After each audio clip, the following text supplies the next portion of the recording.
This is Value Investing. I'm your host, Jun Kim. In this podcast, you'll learn everything related to value investing.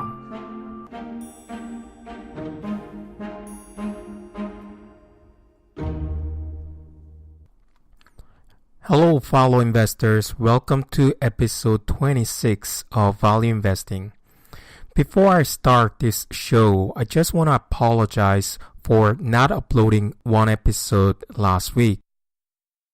It was due to my personal schedule, and it's been a little bit challenging for me to juggle multiple things in my life. But what I'm going to do is I'll try to keep the promise with you guys in terms of uploading one episode a week, and let's see where we go from here.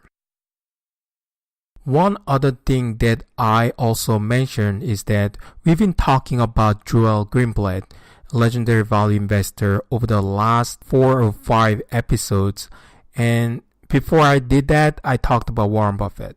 So I want to switch gears a little bit here and go back to the topic of Warren Buffett, because instead of just talking about one legendary value investor for many episodes, I thought that it would make sense to mix different people and just provide different perspectives. I haven't talked about some other legendary value investors such as Peter Lynch or Ben Graham, but I'll try to make some episodes in the future and see if you can pick up something useful from the wisdom of legendary value investors. So what I'm going to do for the next several episodes is that I'm going to play audio of Berkshire Hathaway annual meeting, and I'm going to pick some interesting questions asked by the audience to Warren Buffett and Charlie Munger. And after listening to answers from legendary investors Warren Buffett and Charlie Munger, I'm going to provide my opinions on that matter.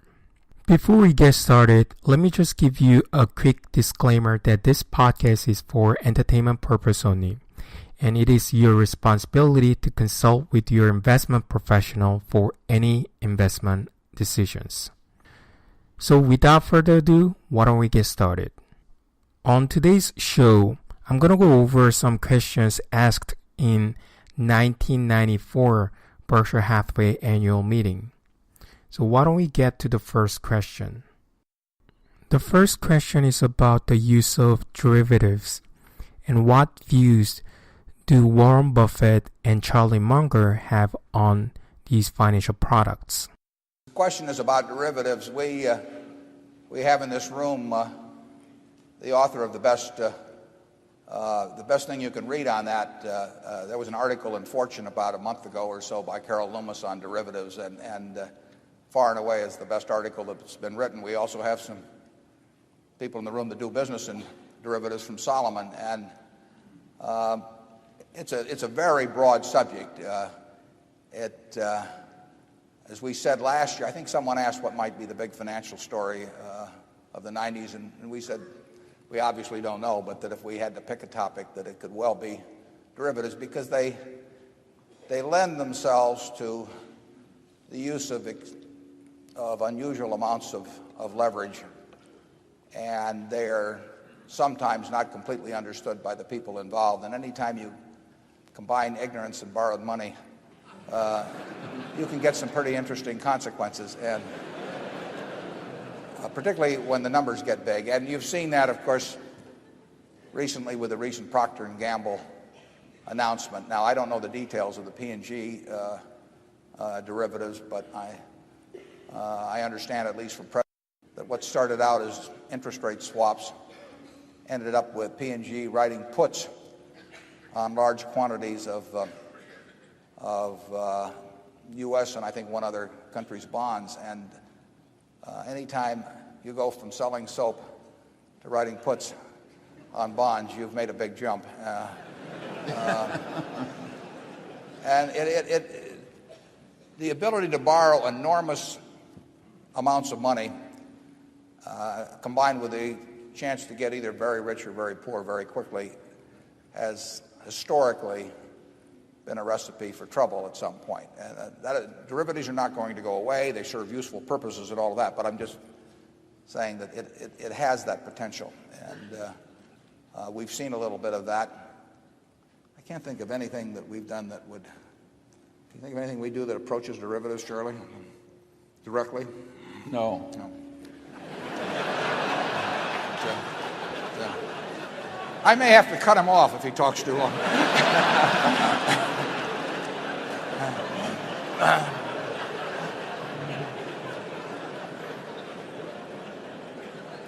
Is there anything you would like to add to your already extensive remarks? No. Okay. It's hilarious to see how Warren Buffett and Charlie Munger interacts with the audience. And in terms of the use of derivative, I don't think that I'm the expert in this area, but I have learned all these different financial products and how they work through my CFA exam. So I know how things work, and I believe that these financial products will add value to the firm who want to fix their price of products, for example, or if they use derivatives for hedging purposes. I think that makes perfect sense. But what doesn't make sense is that some retail investors and even institutional investors can make a bet on the direction of stock price in the short term by purchasing derivatives. If you buy a stock in the stock market, it's a lot less risky because you don't have this huge leverage. But if you buy call or put option, it's quite risky because depending on the direction of the stock price, you can make huge amount of money or you can lose it all.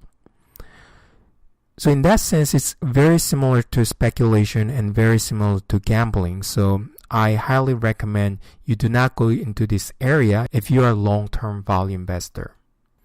Okay, let's move on to the second question. The second question is, what is the minimum after-tax cash flow for Warren Buffett's investment decision? We could conceivably buy a business. I don't think we would be likely to, but we could conceivably buy a business that had no current after-tax cash flow, but we would have to think it had a tremendous future. But we would not find, obviously, the current figures, particularly in the kind of businesses we buy, tend to be representative, we think, of what's going to happen in the future. But that would not necessarily have to be the case. You can argue, for example, in buying stock at a time when it was losing significant money. We didn't expect it to continue to lose significant money, but if we think the present value of the future earning power is attractive enough compared to the purchase price, we would not be overwhelmed by what the first year's figure would be. Charlie, you want to add to that? Yeah, well, we don't care what we report in the first year or two of after buying anything. Here, I think Warren Buffett is providing very interesting point of views on the valuation. So when a lot of investors look at stocks and when they're trying to value the company, the first thing they look at is P/E ratio, price to cash flow ratio, and they look at a bunch of ratios. But Warren Buffett is saying that technically, you have to look at the future cash flow, and it may not even matter for the next 2 years cash flow or earnings. When you find a company that it's going to turn around within 2 years and become profitable, then that's the cash flow that you need to look at for your investment decision. So he's basically saying that discounted cash flow is a better measure than simple ratio approach, such as price to earnings and price to cash flow.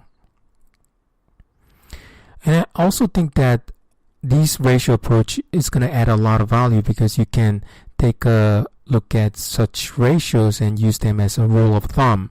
But you should not end your valuation there. You should look at the prospect of business in the near future and then the long term and try to use discounted cash flow for your valuation in order to get intrinsic value of the company.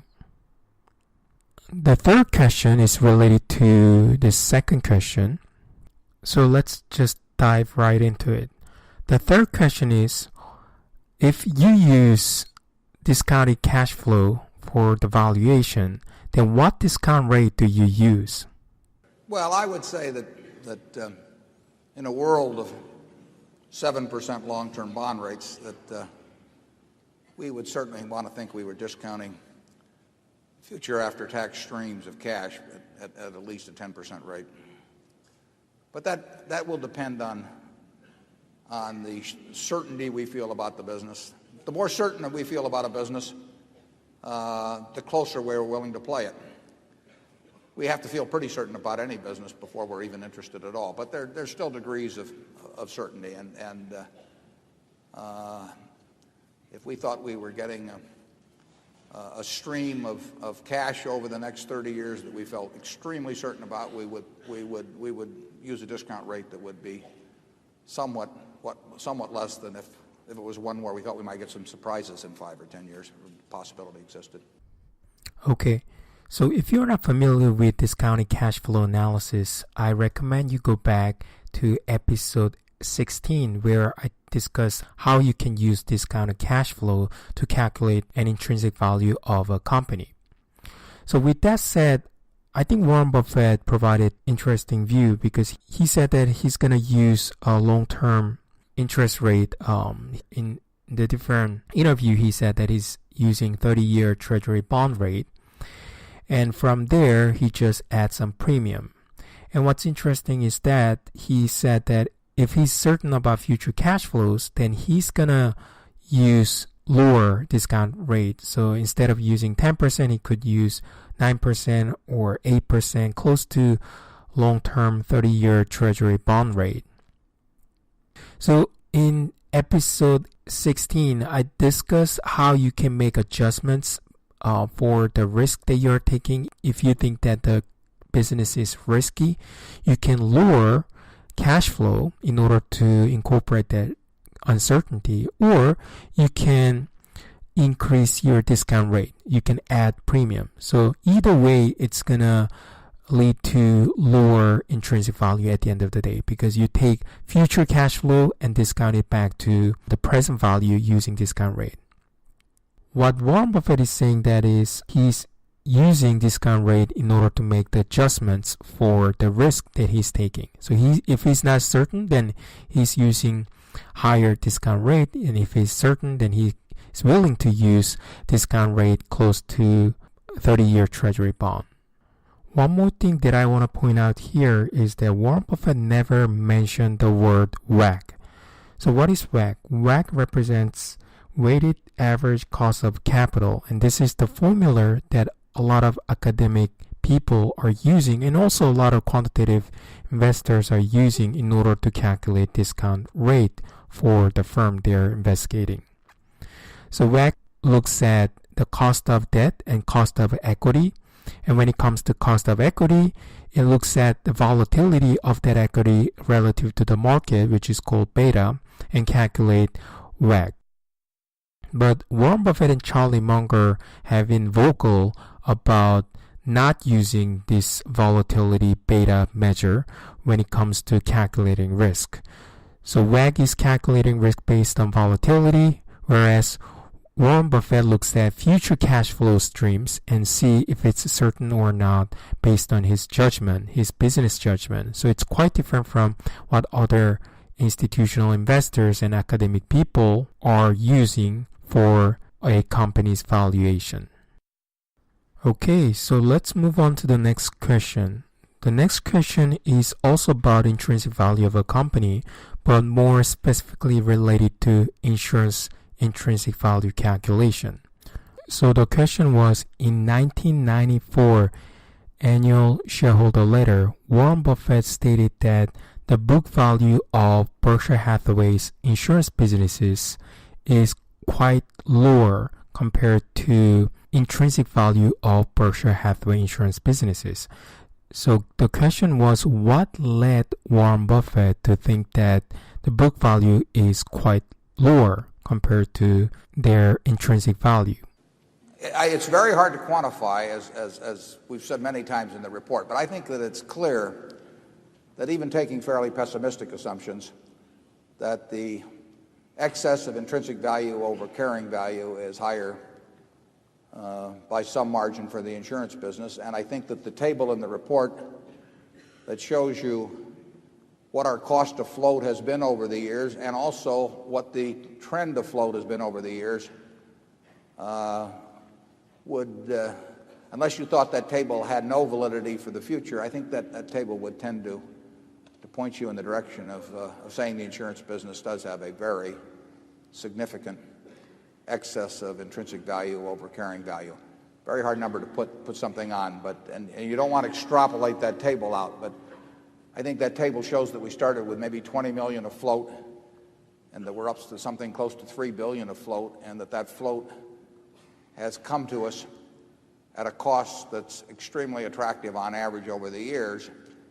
And just to pick an example, last year when we actually had an underwriting profit, the value of that float was something over $200 million. And that figure was a lot bigger than it was 10 years ago or 20 years ago. So that is a stream. Last year was unusually favorable, but that's a very significant stream of earnings, and it's one we feel we have reasonably good prospects in. So we feel very good about the insurance business. Okay, here Warren Buffett is talking about the intrinsic value of a insurance business and how you need to assess that against book value. He's basically saying that it's really hard to put a number, exact number, to derive an intrinsic value, but he mentioned a couple of things that you need to keep in mind. First, he mentioned something called float, and he also mentioned about trend of that float, and lastly, cost of float.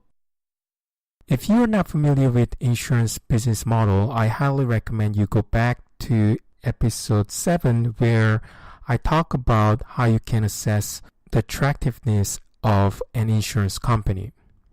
But let me quickly summarize what float is and why it is so important.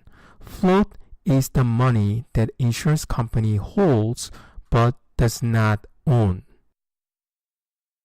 In an insurance operation, float arises because most policies require that premium be prepaid, and more importantly because it usually takes time for an insurer to hear about and resolve loss claims. So typically the premiums that an insurer takes in do not cover the losses and expenses it must pay. That leaves it running an underwriting loss. So it's the loss and the cost of a float. And if you look at Berkshire Hathaway's annual letters, what you will find is that Warren Buffett has a table with 4 columns listing important items. The first column shows whether insurance company is making underwriting loss by each year, and second column shows average float for that year, and third column shows cost of funds, which is basically taking underwriting loss divided by average float, and the final column shows long-term government bonds. And Warren Buffett is simply trying to compare the cost of float against long-term government bonds in order to assess whether the business, insurance business, is attractive at that point in time. And you can think of float as revenue for other businesses. So businesses can grow their customer base or their business quite a significant pace if they pour tons of money into their business. So for example, Uber and a lot of technology companies nowadays are pouring tons of money into their business, and they grow their business and customer base quite significantly in a short period of time. But that's not how you operate normal typical businesses. So you always have to think about cost of the revenue growth. What Warren Buffett is trying to say here is that the insurance businesses in Berkshire Hathaway have grown at a quite significant pace, despite the fact that the cost of that growth was a lot lower than long-term government yield. So it's quite attractive for Berkshire Hathaway and has brought a lot of money into the firm. And also Warren Buffett was quite skillful in terms of deploying whatever excess capital that insurance companies have created. So this is kind of the secret to Warren Buffett's success and how he made tons of money for his shareholders. Okay, so let me try to summarize what we have discussed today. There are 3 things that we discussed. First, we talked about the use of derivatives and what Warren Buffett thinks about these financial instruments. Second, we talked about the intrinsic value calculation in terms of whether it matters to consider just first and second year cash flows. And Warren Buffett thinks that it matters, but what you need to care about is the full cash flow streams in the future for the business. Within this intrinsic value calculation discussed, we also discussed what discount rate Warren Buffett uses for his intrinsic value calculation. Third item that we discussed is about insurance business model and what Warren Buffett cares when he tries to assess the insurance business.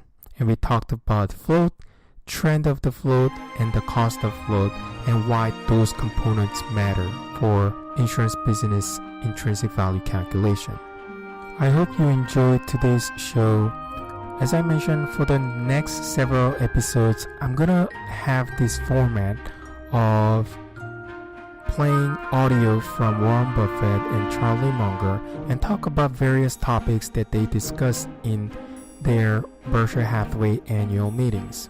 I'm so excited to continue this discussion, and see you next time.